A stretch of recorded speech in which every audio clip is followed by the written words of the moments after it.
আল্লাহ পাক আপনার আমার শরীর দেখে, চেহারা দেখে বিচার করবেন না।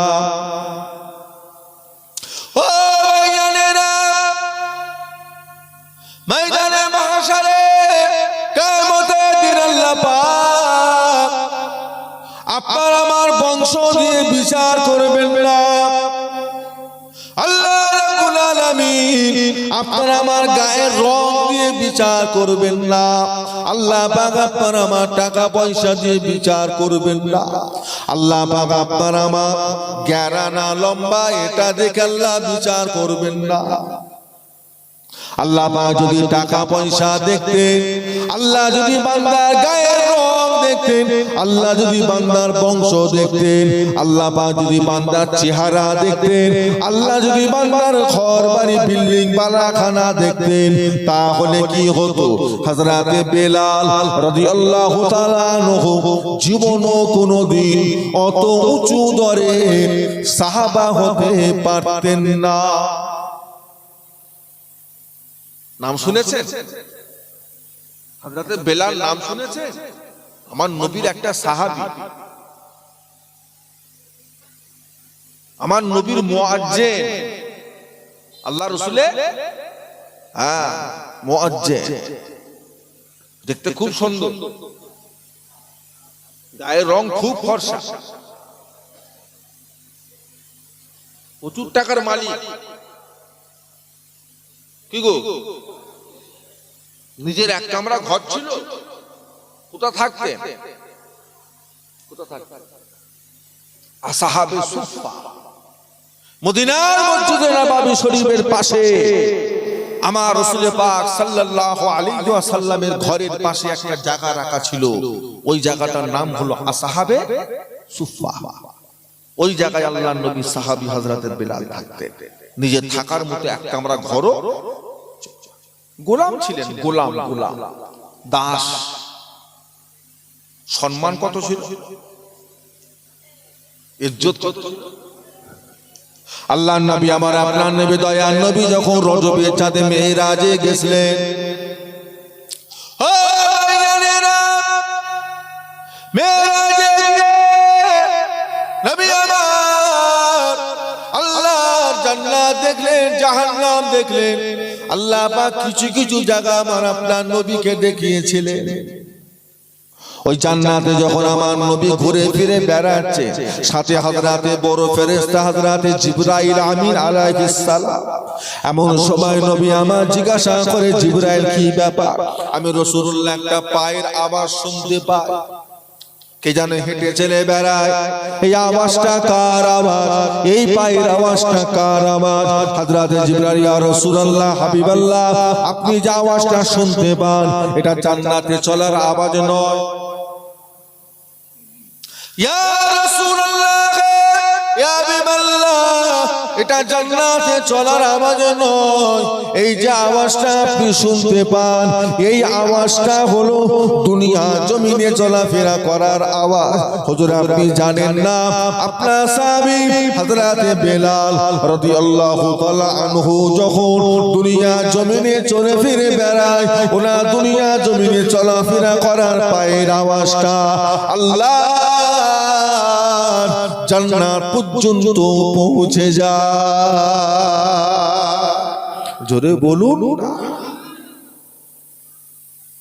কুতা হযরতে বেলাল কুতা? দুনিয়া থেকে প্রথম আসমানের দূরত্ব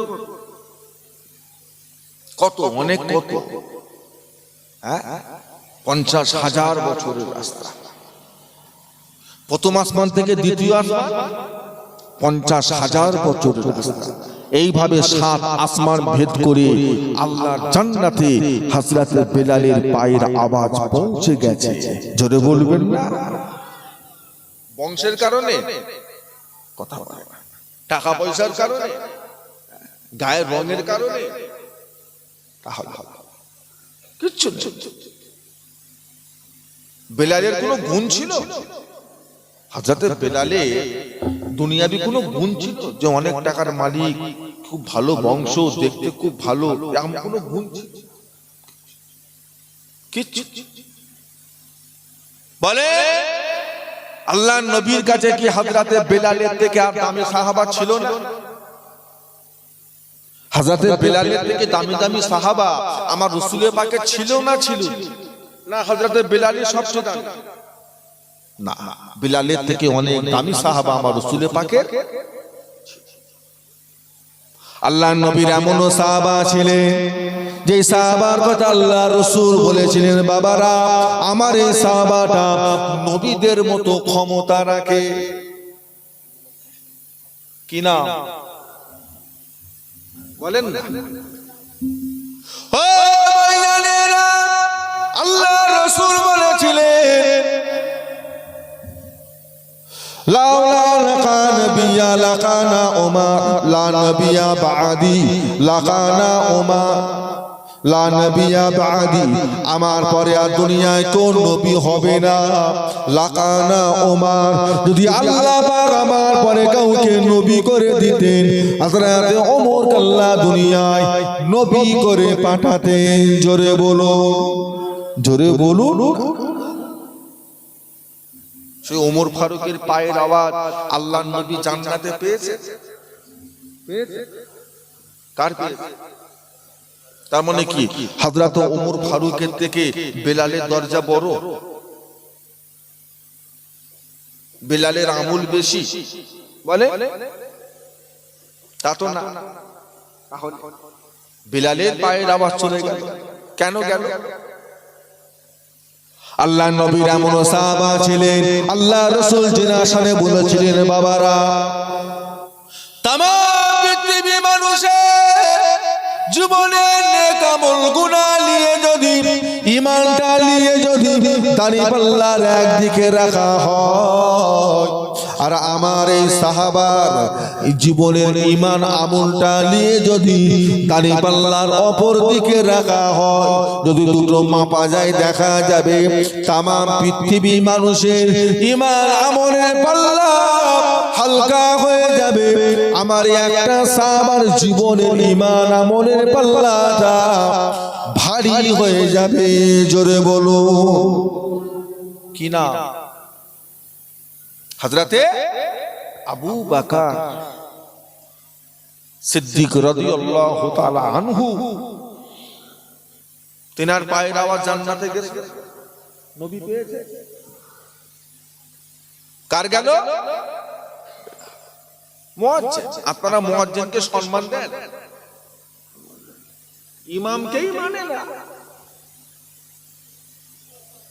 মুয়াজ্জিন একদিন দায়িত্ব নেন না, ইমামেরটা না, মুয়াজ্জিনেরটা একদিন নেন।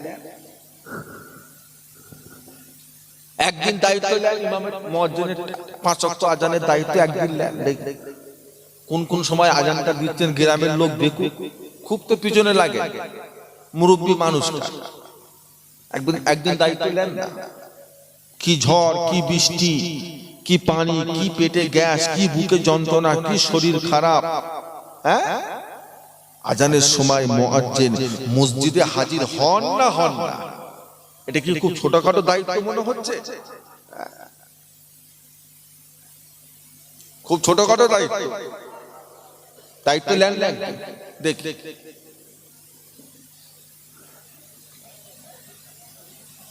আমার ভাইজানেরা, বাবাজিরা, আমার দোস্তরা, আল্লাহ নবীর এমন সাহাবা ছিলেন যে সাহাবা যখন ইন্তেকাল হয়ে গেছিলেন, আল্লাহ নবী সাহাবার ইন্তেকালের পরে আল্লাহ পাকের আরশ পর্যন্ত কেঁপে উঠেছিল। সাহাবা হুজুরটার নাম কি? কোন সাহাবা? ইন্তেকাল হবার সাথে সাথে আল্লাহর আরশ কি হয়েছিল? কেঁপেছে। কি নাম? ও ভাইয়ানেরা, আল্লাহর রাসূলের এমন সাহাবা ছিলেন জানাজার নামাজে একটা নয়, দুটো নয়, 5,000, 10,000, 20,000 নয়, 70,000 রহমতের ফেরেশতা শামিল হয়েছিলেন। জোরে বলুন, জোরে বলুন সুবহানাল্লাহ। বললে নেকি আছে না গুনাহ আছে? তো বলে বলে বানাতে হবে কেন? সুবহানাল্লাহ আপনারা বললেন নেকি নেই। সুবহানাল্লাহ বলা মানে কার পবিত্রতা বর্ণনা করা। এমনি সারাদিনে কবার বলেন ঠিক জানি, তাও মাহফিলে বসে 2-10 বার যা বলছেন তা তো গাফিলতি। বলেন কোন সাহাবা জানাজার নামাজে 70,000 ফেরেশতা এসেছিলেন? কোন সাহাবা? আল্লাহ নবীর এমন সাহাবা ছিলেন যার জানাজার নামাজটা নয়, যার গোসলের ব্যবস্থাটা আল্লাহর আসমানে হয়েছিল। জোরে বলো কি না? হযরতে শহীদ হয়েছে, শরীয়তে নিষেধ আছে শহীদের লাশকে গোসল দিতে নেই। শহীদের লাশকে গোসল, ওরা যেইভাবে শহীদ হয় ওইভাবেই দাফন করতে হয়। আল্লাহ রাসূল বলেছে কিয়ামতের দিন তারা রক্ত মেখেই উঠবে, তাদের রক্ত থেকে মুস্কো আম্বারের খুশবু বার হবে। জোরে বলুন সুবহানাল্লাহ। আল্লাহ রাসূল বলেছে শহীদদের রক্ত জমিনে পড়ার আগে তাদের জীবনের গুনাহগুলো আল্লাহ মাফ করে দেয়। জোরে বলবেন না? তাদের কবরে আল্লাহ রিজিক দেয়, তাদেরকে আল্লাহ কবরে হায়াতে রেখেছে, জীবিত জিন্দা রেখেছে শহীদদের দরজা। কিন্তু ব্যতিক্রম একটা সাহাবা শহীদ হওয়ার পরে গোসল হয়েছিল, তার নাম হলো হযরতে হানজালা রাদিয়াল্লাহু তাআলা। কত বড় বড় সাহাবা আমার নবী ছিলেন, কোন সাহাবার পায়ের আওয়াজ জান্নাতে গেল না। গেল কেন গেল? কিসের জন্য গেল? নবী আমার যখন মেরাজ থেকে দুনিয়া জমিনে চলে এলেন,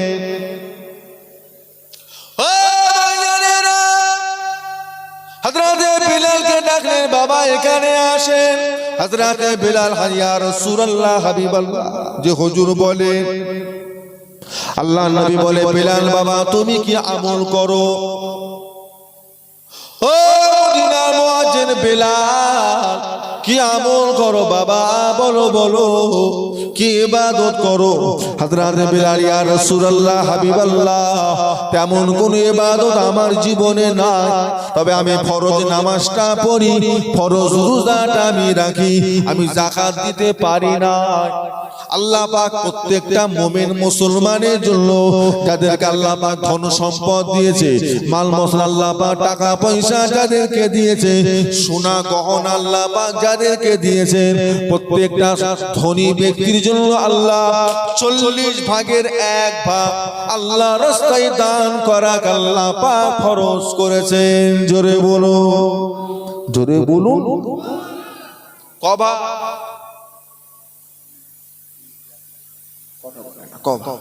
40 ভাগে 40 টাকা আল্লাহ খুব বাড়াবাড়ি করেছে।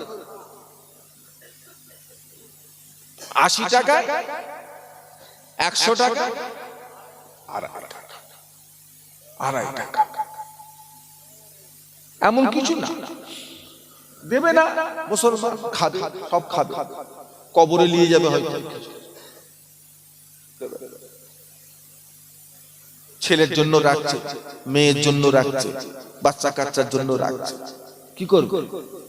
কি করবে?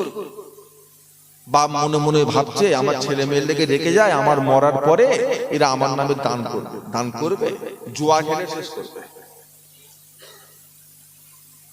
লটারি খেলে শেষ করবে।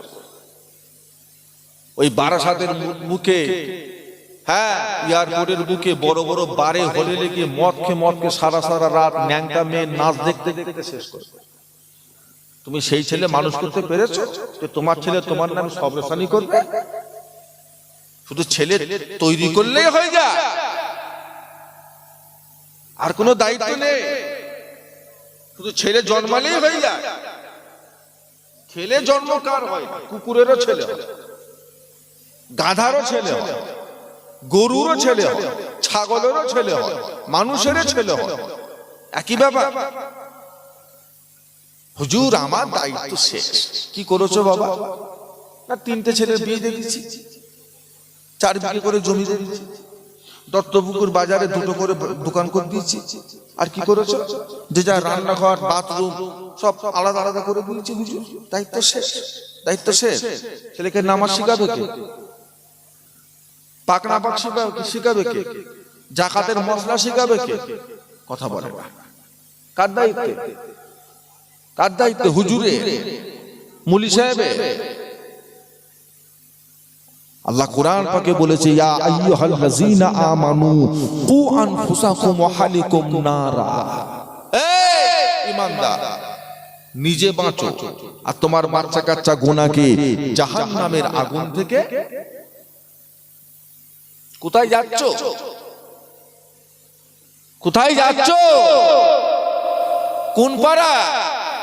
না হুজুর পাশের পাড়া। কোনো দরকার নেই। বাচ্চা কাচ্চা দেখে, বাচ্চা কাচ্চা দেখে। গ্রামে জলসা হলে, মাহফিল হলে চাঁদা তুলতে যায়, অনেকে বড় বড় কথা বলে। কেন জলসা দিস? নামাজি বাড়ে না, ছেলেরা কেউ নামাজি পড়ে না, এত টাকা খরচা করে কেন জলসা? তোমার ছেলে নামাজ পড়ে না তো হুজুর কি করবে? হুজুরের উপর দায়িত্ব। তোমার ছেলে নামাজ পড়ে না, জলসার নামে দোষ, নিজের দোষটা পরের নামে চাপাচ্ছ। তোমার ছেলের বয়স কত? বলে ছেলের বয়স কত? 30 বছর। তা আপনার ছেলে আপনার আন্ডারে 30 বছর রয়েছে, 30 বছরের মধ্যে তাকে আপনি নামাজি করতে পারলেন না, আর হুজুর 2 ঘন্টা নামাজি করতে পারবে? এই যে দোষটা জলসার নামে দেয়, হুজুরদের নামে দেয়, দোষটা ঠিক দেয় কি? বলেন আপনারা, ঠিক দেয় কি দোষটা? তুমি বাপ হয়ে জুম্মার দিন 2 রাকাত পরে বেরিয়ে ছুটছো, তো ছেলে কি করবে? বসে থাকবে মসজিদে?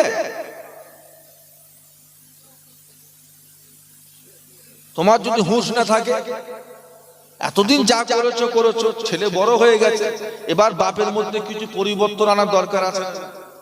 এখনো যদি তুমি বাজারে বসে বসে হই হল্লা করো, ছেলে পুলেদের সামনে যদি গালিগালাজ করো, মিথ্যা কথা বলো, চকলকরি করো, পরনিন্দা পরচর্চা করো, তো ছেলেগুলো কি হবে? তুমি তো জুম্মার দিন 2 রাকাত পরে এত জোরে ছুটছো, তোমার ছুটা দেখে মনে হতো যেন মসজিদে আল্লাহর পুলিশ বসে আছে। এত জোরে ছুটছে না। বুড়ো ভাব, বাচ্চাগুলো যাচ্ছে যাচ্ছে, বুড়ো বুড়ো বুড়ো ভাব, 2 রাকাত কি হবে? ছেলেগুলো কি হবে? নাতিপুতি কি হবে? পালাবে।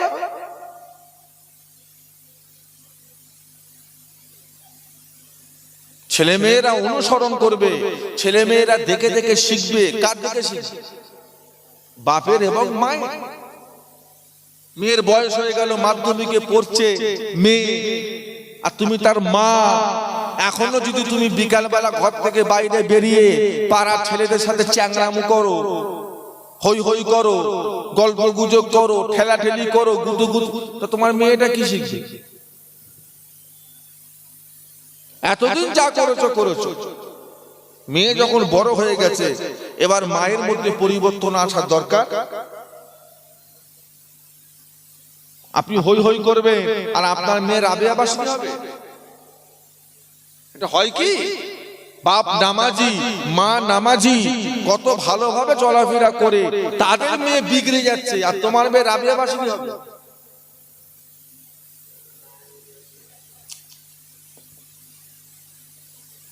যদি চান ছেলে মেয়েগুলো ভালো হোক, বিহায়া নির্লজ্জা না হোক, ভালো আগে নিজেরা ঠিক হন। সপ্তাহে একটা দিন মসজিদে যাচ্ছে, সারা সপ্তাহে তো এক কাতারও মুসল্লি ঠিক মতো হয় না। কথা ঠিক বলছি না বেশি বলে ফেলছি?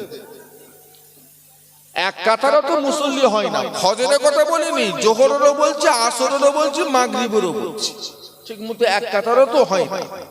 তাতেও যদি জুম্মার দিন গেলেন, তাতেও যদি একটু নামাজগুলো যদি পড়তেন, ছেলে মেয়ে একটু শিখতো, বাচ্চারা একটু শিখতো, ছেলেরা যে আব্বা যখন পড়ছে আমি একটু যদি রাগারাগি করতেন বাড়িতে, এই তুই প্রতি সপ্তাহে 2 রাকাত করে পালাস কেন? চাপকাবো, চাপকানি খেয়েছো, পিঠে চামড়া তুলে ফেলবো তোমার। সপ্তাহে যার 2 রাকাত পড়ছো আর বেরিয়ে চলে আসছো,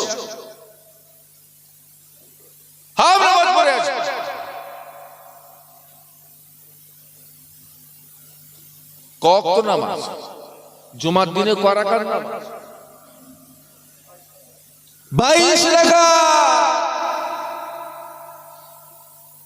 2 রাকাত করে একদিন গেছে যা, দুদিন গেছে যা, ও বাবা, বছরে 52টা জুমা 52 দিনই পারা আছে। এত ব্যস্ত।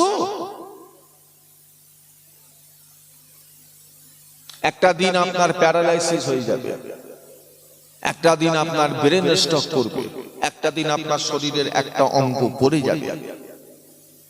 মসজিদের আজান শুনতে পাবে, ঘরে শুয়ে শুয়ে কেঁদে কেঁদে বালিশ ভিজে যাবে, আর আপনার মসজিদে আসার মতো কোনো ক্ষমতা থাকবে না। সেই দিন কিন্তু এই দিনটার কথা আপনার মনে পড়বে। আমি কিভাবে শেষ করেছি, এই ঘাটতি আমি এখন পূরণ করব কিভাবে? আর সুযোগ নেই, আর সুযোগ নেই। তাই আল্লাহর নবী বলেছেন, অসুস্থ হবার আগে সুস্থটাকে তুমি, এই জীবনটাকে তুমি মূল্যায়ন করো, দাম দিতে শেখো। ব্যস্ত হবার আগে ফাঁকা টাইমটা তুমি দাম দিতে শেখো। গরিব হবার আগে যতদিন হাতে পয়সা ছিল সেই দিনটাকে দাম দিতে শেখো। গরিব হয়ে গেছে তখন কাঁদছে, আল্লাহ যদি টাকা দিত, মাদ্রাসায় কিছু দিত, এখন মনে পড়েছে। আর যতদিন হাতে পয়সা ছিল, মনে ছিল, তখন মাদ্রাসার মসজিদ দিনের কাজে মনে ছিল, এখন ওনার মনে পড়েছে মাদ্রাসার কথা। আর কি হবে? সুযোগ বারবার আসে। নবী আমার বলে, বাবা বেলাল কি আমল করেছো বলো বাবা। হযরত বেলাল, ইয়া রাসূলুল্লাহ, হাবিবাল্লাহ, তেমন কোন ইবাদত আমি করতে পারি না। আল্লাহ রাসূল বলে, বাবা বেলাল কি ইবাদত করো বলো। হযরত ইয়া রাসূলুল্লাহ, হাবিবাল্লাহ, আমি বেলাল একটা কাজ করি। আমি বেলালের যখন উযুটা নষ্ট হয়ে যায়, আমি বেলালের যখন গোসল নষ্ট হয়ে যায়, যখন আমার উযুটা নষ্ট হয়ে যায়, আমি বেলাল উযু আদায় করি। উযুটা আদায় করে নিয়ে মদিনার মসজিদে নববী শরীফে চলে আসি। মদিনার মসজিদে নববী শরীফে চলে এসে আমি বেলাল 2 রাকাত তাহিয়াতুল উযুর নামাজ পড়ে থাকি। জোরে বলুন, তো জোরে বললেন। আল্লাহ রাসূল বলেছিলেন, ও বাবা বেলাল, তোমার এই নামাজ আল্লাহ বড় পছন্দ করে নিয়েছেন। তোমার এই নামাজ আল্লাহ পাক বড় রাজি খুশি হয়ে গিয়েছে। তোমার এই 2 রাকাত তাহিয়াতুল উযুর নামাজ পড়ার জন্য আল্লাহ তোমার পায়ের আওয়াজ আল্লাহর জান্নাত পর্যন্ত আল্লাহ পৌঁছে দিয়েছে। জোরে বলুন, জোরে বলুন। তাহিয়াতুল উযু করলেই পড়তে পারে, তবে 2 ওয়াক্ত পড়বেন না, মাগরিব আর ফজর। মাগরিব 2 ওয়াক্তের সময় কম, 2 ওয়াক্তের সময়। এই নফল গুলো পড়তে গিয়ে যদি আবার কাজা হয়ে যায়, ফরজ সময় যদি চলে যায়, তাহলে লস হয়ে গেল। নফল যতই ফাজিলাত হোক, ফরজের তো পড়েন। নফল যতই ফাজিলাত হোক, ফরজে 2 ওয়াক্ত পড়বেন না। বাপেরা, বংশ দিয়ে আল্লাহ বিচার করবেন না, রং ঢং দেখে আল্লাহ বিচার করবেন না, টাকা পয়সা দিয়ে আল্লাহ বিচার করবেন না। আল্লাহ বান্দার বিচার করবেন তার আমলের দিকে খেয়াল করে, বান্দার নিয়ত, বান্দার মনের অবস্থার দিকে খেয়াল করে। আল্লাহ আমাদেরকে নেক আমল করার তৌফিক দান করেন। আল্লাহ আমাদের সকলকে ঈমানে আমলে কায়েম রাখেন। আল্লাহ পাক আমাদের সকলের নসিবে খাতেমা বিল খায়ের, মরণের সময় যেন কলেমা পড়তে পড়তে আল্লাহ মরণ দান করেন। বলুন আল্লাহুম্মা আমিন, বলুন আল্লাহুম্মা আমিন। একবার দরুদ শরীফ, আল্লাহুম্মা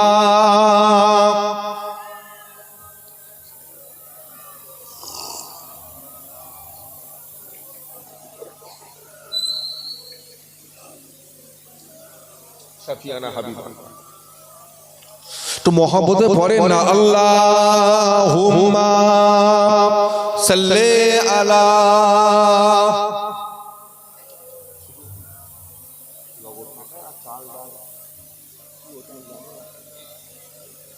ভাই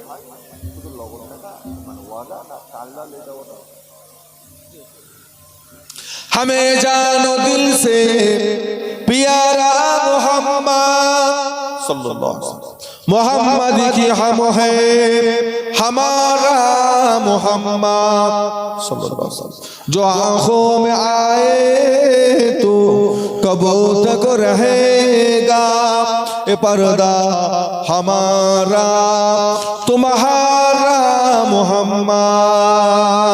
अल्लाहुम्मा सल्ले अला मौलाना मोहम्मद वाला आले सय्यदना।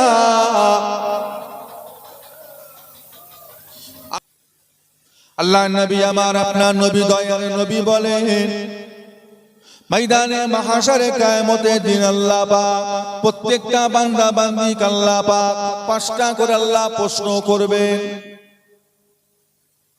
ওই পাঁচটা প্রশ্নের জবাব আমি আপনি যত সময় না পর্যন্ত দিতে পারবো ততক্ষণ পর্যন্ত আমি আপনি আল্লাহ পাকের সম্মুখ হইতে এক কদম আগে যেতে পারবো না। আল্লাহ রাব্বুল আলামিন ময়দানে মাহশারে কিয়ামতের দিন আল্লাহ পাক দাঁড় করিয়ে আপনাকে আমাকে আল্লাহ জিজ্ঞাসা করবে। পাঁচটা প্রশ্নের প্রথম প্রশ্ন হবে, ওরে আমার বান্দা বান্দীরা, আমি আল্লাহ পাক তোমায় দুনিয়ার বুকে 70 বছর হায়াত দিয়েছি, দুনিয়ার বুকে 80টা বছর হায়াত দিয়েছিলাম, 100টা বছর হায়াত দিয়েছিলাম, রাতে আরামের ঘুম দিয়েছিলাম, দিনের আলো দিয়েছিলাম, আমি আল্লাহ পাক তোমার শরীরটা সুস্থ রেখেছিলাম, আমি আল্লাহ পাক তোমার রিজিকের দায়িত্ব নিয়েছিলাম।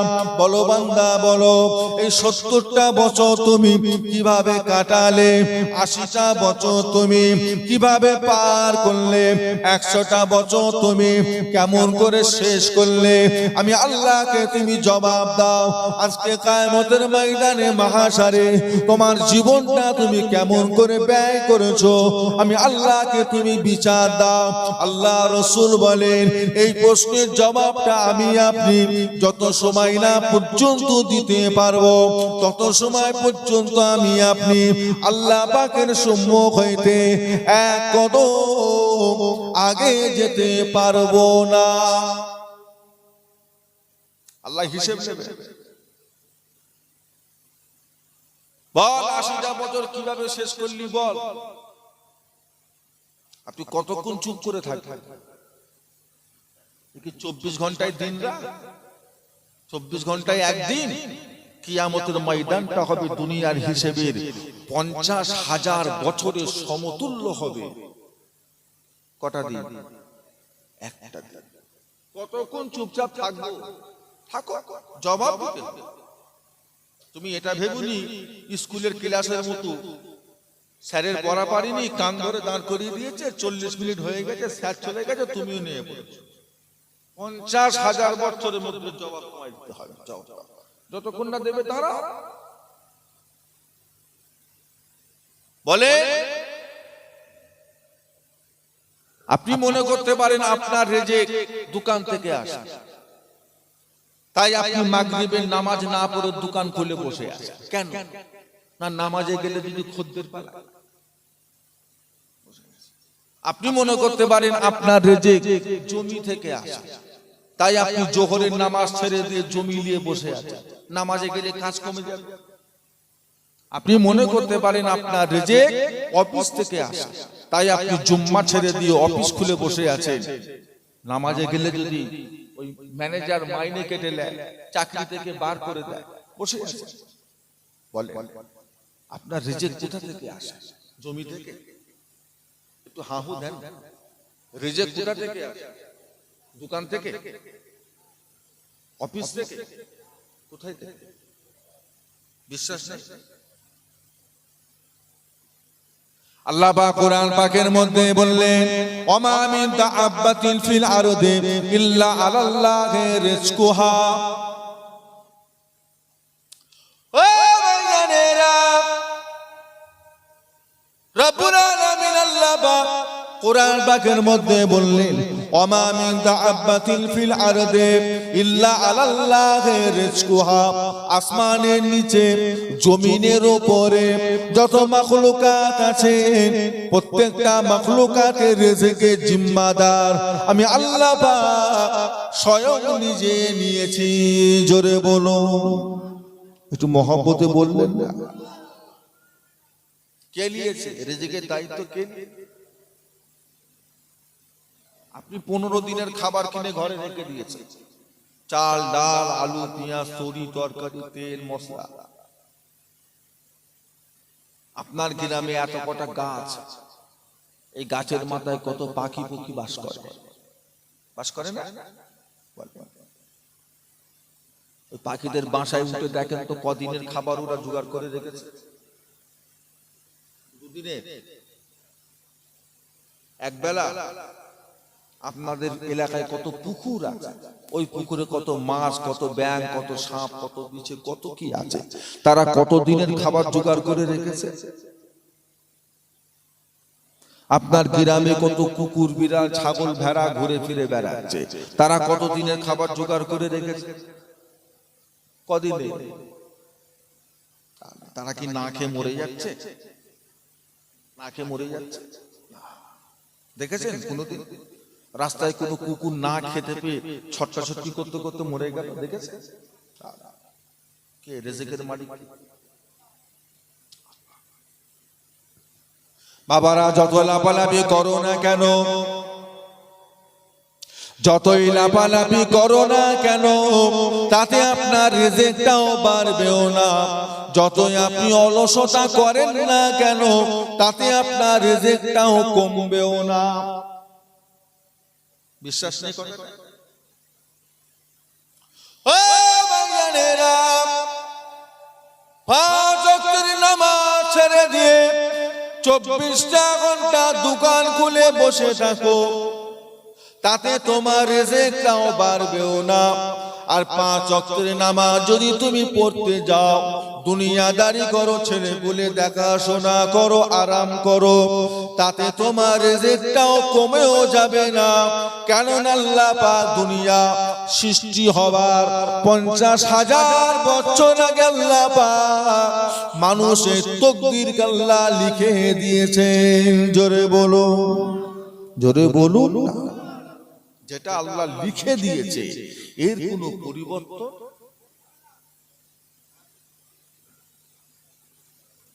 ভরসা আছে? রিজেক বাড়বেও না কমবেও না, ভরসা আছে? রিজেক বাড়বেও না কমবেও না, এই ভরসা যদি মুসলমানের থাকে, তাহলে লটারির টিকিট কারা কাটে?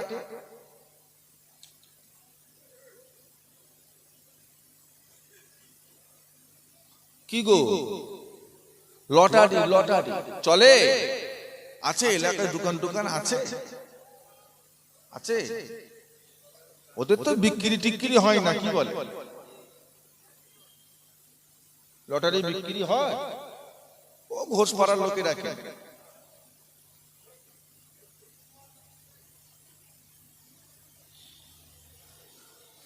তাহলে একটু আগে বললো রিজেক বাড়বে না, রিজেক বাড়বে না, তাহলে হারামের দিকে কেন? হারামের দিকে কেন? মাথা মোটা পাগল, বেহুদা নাদান, আল্লাহর উপর ভরসা নেই।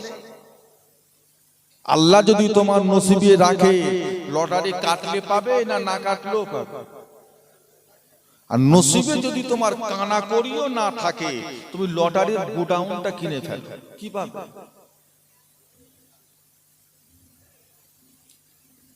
আল্লাহর উপর ভরসা নেই, আশাই মরে চাষা, আশাই মরে চাষা। ভূতে ধরেছে, ভূতে ধরেছে।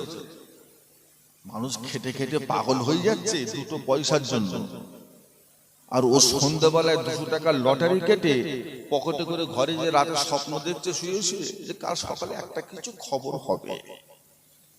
একটা কোটি খানেকের খবর আছে কাল সকালে।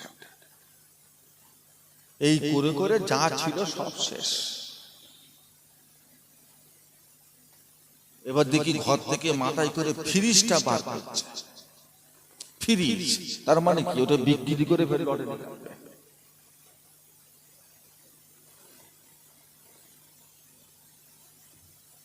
কালচারটা হয়ে গেছে নাদানদের মতো, বেঈমানদের মতো হয়ে গেছে স্বভাব।